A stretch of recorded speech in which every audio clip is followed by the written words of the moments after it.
है एवरीवन, आज के इस लेक्चर में हम करने वाले हैं difference between prokaryotic, eukaryotic and archaea cell. अब यहाँ पे अगर हम माइक्रोऑर्गेनिज्म की बात करें तो दो प्रकार के माइक्रोऑर्गेनिज्म है, एक जिनमें प्रोकैरियोटिक सेल होगा, एक जिनमें यूकैरियोटिक सेल होगा। इस नेम इंडिकेट प्रोकैरियोट मतलब प्रिमिटिव न्यूक्लियस। सिंपल मॉर्फोलॉजी होगी इनकी। इनके पास मेम्ब्रेन बाउंड न्यूक्लियस नहीं है, मेम्ब्रेन बाउंड सेल ऑर्गेनल नहीं है। यूकैरियोट की हम बात करें तो मॉर्फोलॉजी कॉम्प्लेक्स है because membrane bound true nucleus है, ट्रू ऑर्गेनल है। अब यहाँ पे सिंपल ऑर्गेनाइजेशन तो हमने बोल ली। अब अगर हम इनके जीन्स की बात करें तो प्रोकैरियोटिक के जीन्स में इंट्रॉन्स यूजुअली नहीं होते। इम्पॉर्टेंट पॉइंट, ये पॉइंट काफ़ी इंपॉर्टेंट है नीट पॉइंट ऑफ व्यू से भी।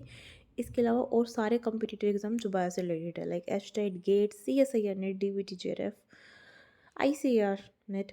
अगर हम बात करें प्रोकैरियोटिक सेल में जीन्स कितने, तो लगभग 500 से 4000, 500 टू 4000 जीन्स अवेलेबल होगी in prokaryotic cell. And different variety के अंदर डिफरेंट जीन्स रहेंगे। बहुत डाइवर्सिटी बहुत ज़्यादा है। मॉर्फोलॉजिकल वो थे, सिंपल थे, लेकिन अगर हम डाइवर्सिटी की बात करेंगे बहुत ज़्यादा डाइवर्सिटी होएगी। कोई आर्के बैक्टीरिया है, कोई यू बैक्टीरिया, आर्के के अंदर मिथेनोजन है, सल्फर बैक्टीरिया है।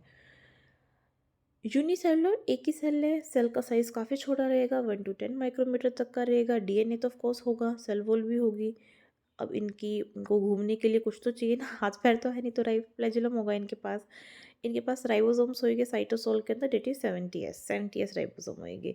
तो ये मुझे जो स्ट्रक्चर शो कर रखा है that is of prokaryotic bacterial cell structure.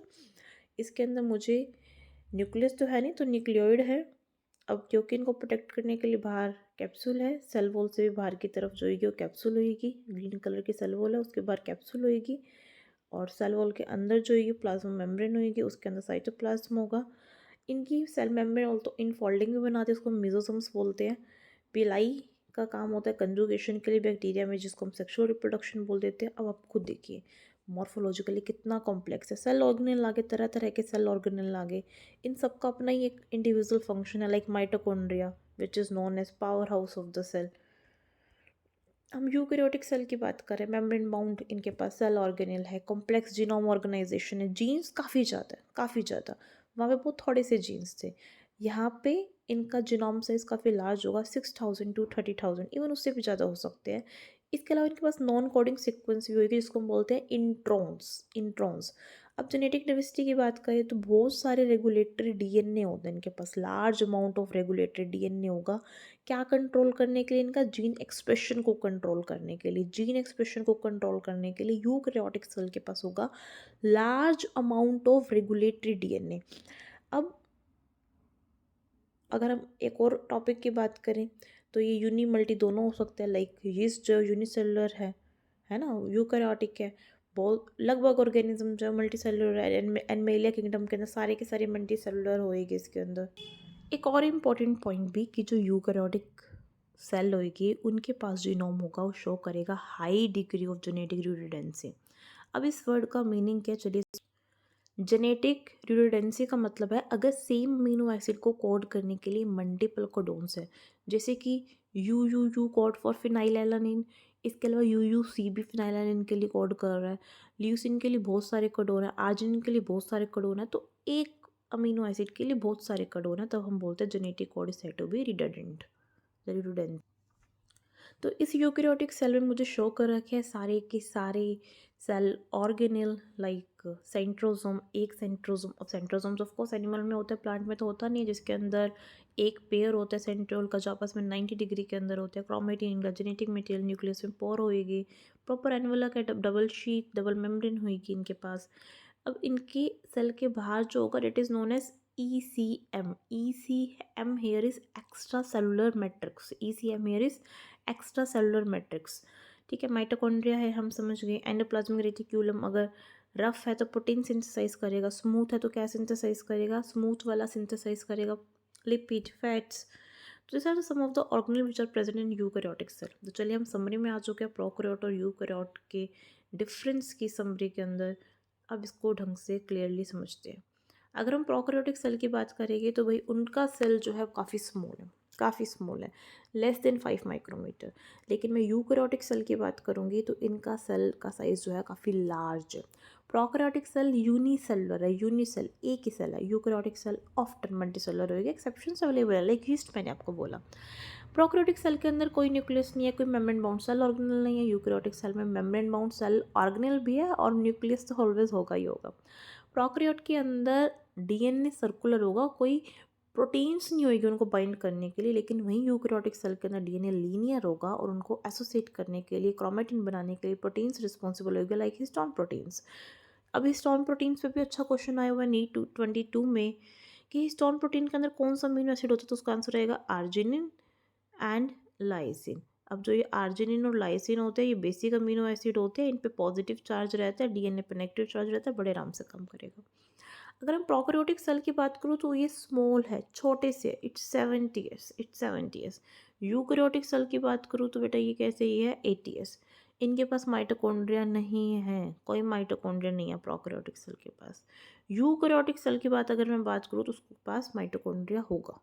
Ribosome small से हमें समझ में आ गया 70s यूनिट है, यूकैरियोटिक के अंदर 80s यूनिट है। प्रोकैरियोट में कोई माइटोकॉन्ड्रिया नहीं है, यूकैरियोटिक में of course mitochondria power house of the cell है। सिंपल ऑर्गेनिज्म है प्रोकैरियोट्स, नॉर्मली बाइनरी फिजन से डिवाइड करेगी। भाई हमारे पास तो प्रॉपर मेथड होगा, अगर हमारे सोमैटिक सेल्स है तो माइटोसिस होएगी, अगर जर्म सेल है, सेक्स सेल है, गेमेट्स है तो मियोसिस होएगी।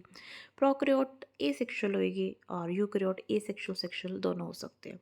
अब हम आ चुके हैं डोमेन्स के अंदर, 3 डोमेन्स है हमारे लिविंग वर्ल्ड में, यू बैक्टीरिया, आर्के और यूकैरिया। यू बैक्टीरिया के अंदर आता है सच्चे बैक्टीरिया जिनकी सेल वॉल बनी होगी पेप्टिडोग्लाइकन की। आर्के जब फिर आर्के बैक्टीरिया ऑल्ड बैक्टीरिया होगी जो रहेगी एक्सट्रीम कंडीशन में, हाई साल्ट कंडीशन के अंदर, ठीक है।